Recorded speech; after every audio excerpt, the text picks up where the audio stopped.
Hey everyone, how are you? In the previous video, we have learned the use of modal may. And in this video, we are also going to learn the use of modal might. And we will also see the difference between may and might. So, let's start. Here you can see I have written the meaning of might. Might का मतलब होता है शायद ही. Do you remember I have told you about may? May is used for possibility and uncertainty. संभावना और घटना की अनिश्चितता के लिए व्यक्त किया जाता है may. बट यहाँ पर आपको याद होगा कि मैंने कहा था आपसे कि 50 to 60% संभावना जब होती है तब ही हम may यूज़ करते हैं. अब यहाँ पर डिफरेंस वाली बात यह है कि might जो है वो भी पॉसिबिलिटी और अनसर्टेनिटी बताने के लिए यूज में आता है, but where possibility is very less. यहाँ पर हम माइट का यूज तब करेंगे जब हमें किसी घटना के होने की संभावना या अनिश्चितता बहुत कम लगेगी. यानी हम श्योर नहीं हैं, हम बहुत ज़्यादा श्योर नहीं हैं कि कोई घटना या संभावना होने वाली है या कोई घटना बहुत ही सही प्रारूप में होने वाली है. तो 10 to 20% यहाँ पर हमें सिर्फ घटना की अनिश्चितता को देखना है और माइट यूज करना है.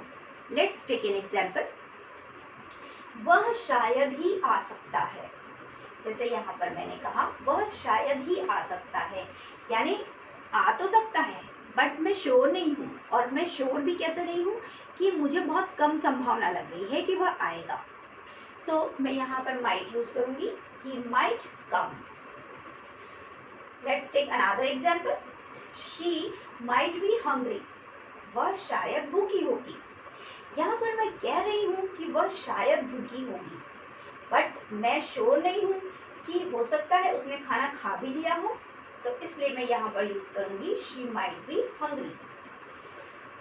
नेक्स्ट जो हमारा जो टाइप है वो रिक्वेस्ट के लिए भी हम माइट को यूज कर सकते हैं.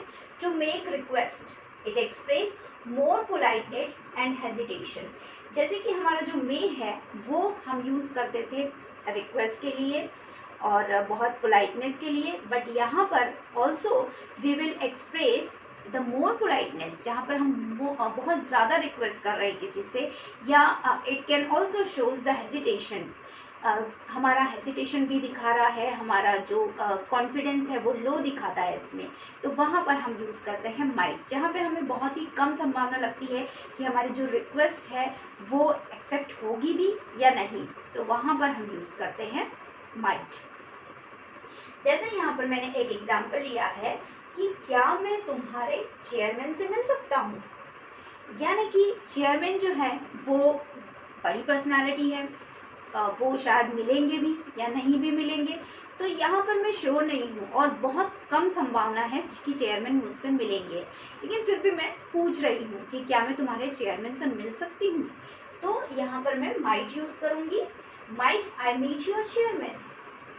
अनदर एग्जाम्पल, क्या मैं तुम्हारी कार उधार ले सकता हूँ. अब देखिए, अपनी कार जो है वो इतनी एक्सपेंसिव चीज़ है, वो हर कोई तो दे नहीं सकता है ना.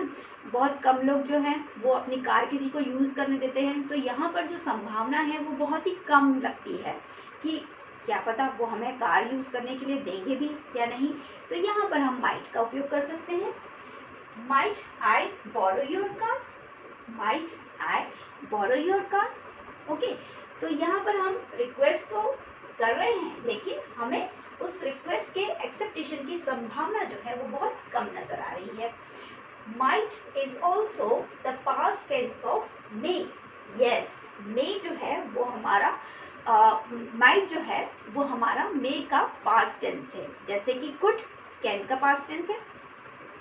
तो लेकिन यहाँ पर हम जो है माइट जो है हमारा उसको हम पास्ट टेंस में यूज तो करेंगे, लेकिन कब, जब डायरेक्ट और इनडायरेक्ट स्पीच की बात करेंगे तब.